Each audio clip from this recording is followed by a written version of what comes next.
Welcome to the Visual Distortion movie review show on the Jeccles 69 channel, reviewing the 2015 animated movie Batman vs. Robin.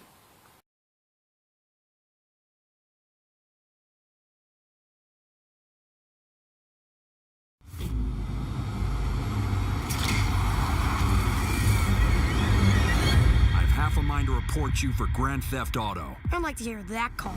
Hello, police. My son stole the Batmobile. Remember, Robin, justice... Not vengeance. You never trusted me! Trust has to be earned. You didn't really think I'd let you sneak out again. Welcome to the Court of Owls. You lead us in a war on Gotham. We've got to stop it. Get the hell out of my cave. He's using you, Robin, to get to me.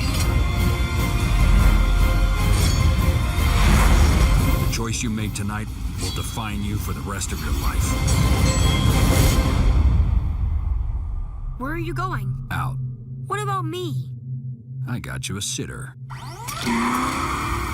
Now, if you were at Comic-Con or any of the major comic book conferences and conventions last year, you would have heard of, or possibly have even seen, some of the teaser snippets for the Batman vs.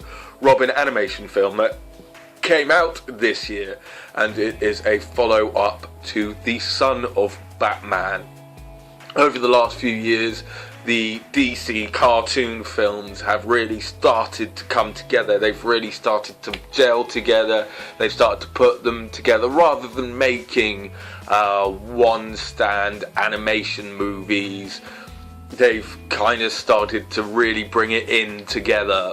So where the studios have the films and some of the studios have the series with the Arrow and the Flash, you've got Constantine series, you've also got Gotham series, you've got the Superman movies, you've got the Batman movies, you've got the Superman and Batman movies, and then you have DC with the comics and the animation movies. So the comics and animation movies work hand in hand together better than the comics and any of the other things like the Green Arrow series, like the TV series or the movies or whatever. The animation movies and the comic movies really are canon and go together hand in hand. And Batman vs. Robin, like I say, is the follow-up to The Son of Batman, where you find out that Ra's al Ghul's daughter drugged Bruce Wayne, slept with Bruce Wayne, got pregnant by Bruce Wayne, went back to Ra's al Ghul, had the son, and now the son's 10 years old or 11 years old and is trained by Ra's al Ghul and therefore is a hard motherfucker. He can kill, he can beat anyone up, and then Ra's al Ghul gets killed by Deathstroke. This is all in the animation series, but still canon, kind of, within the animation world anyway. And then Ra's al Ghul's daughter takes Batman's son to Batman to tell him to, look after your son.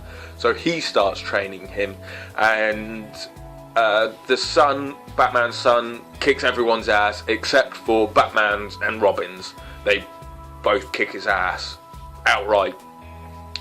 And in Batman vs. Robin, it's all about the son, Batman's son. He's become Robin, and he wants to rip out people's hearts, he wants to cut them up, he wants to slit their throats, he wants to beat them mercilessly. Anybody that's done any wrong, you take vengeance on it. You don't have justice, you do vengeance. And Batman's like, no, you don't do vengeance, you have to do justice. And it all comes to a massive clash of personalities and will and everything else. And Batman and his son have a really good fisticuff fight in it. The main bad guy in it is Talon. You also have the woman that is in, I cannot remember her name.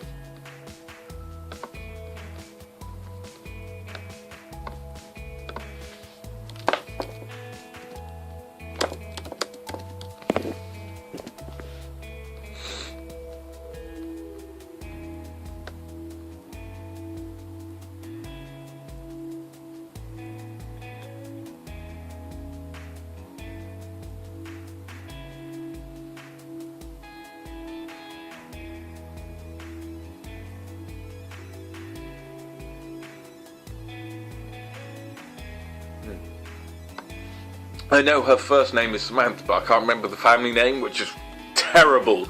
I should remember her family name, especially as her family within the comic book world, so therefore the actual official world of Batman, of the DC Comics.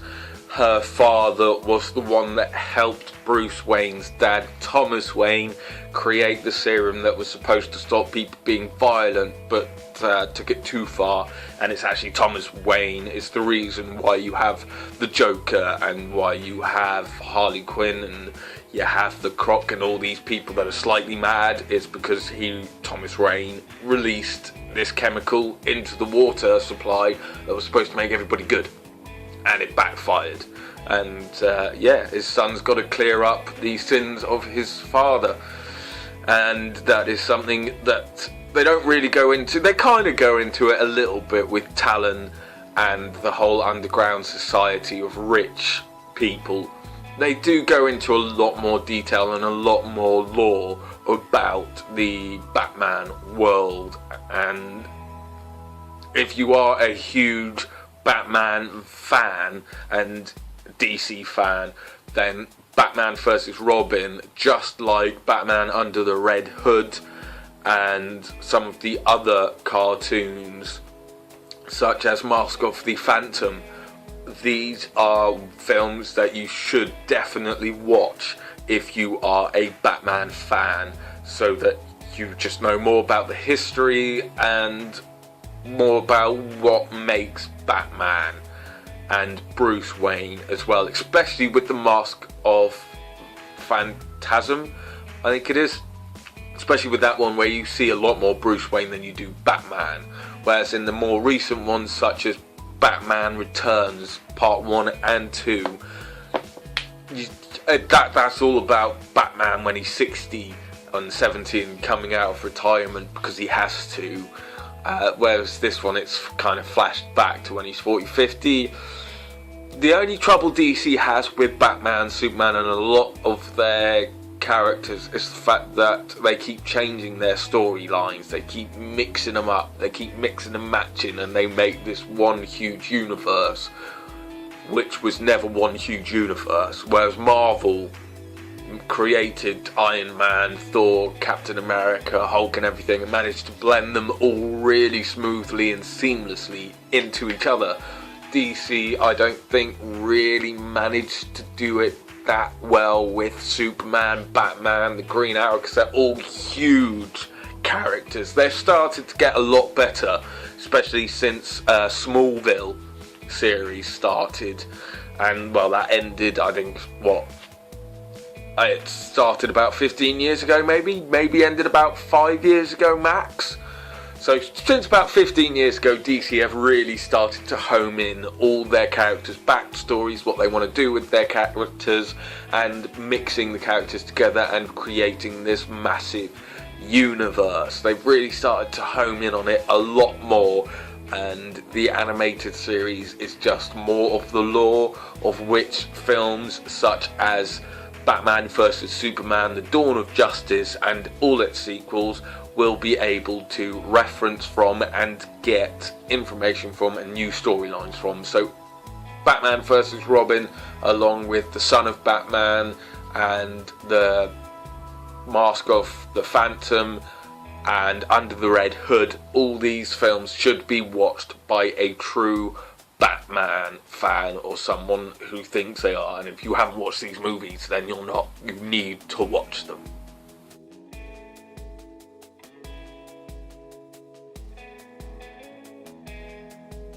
Thank you very much for watching the Visual Distortion movie review show on the Jeccles 69 channel, reviewing the 2015 animated movie Batman vs. Robin.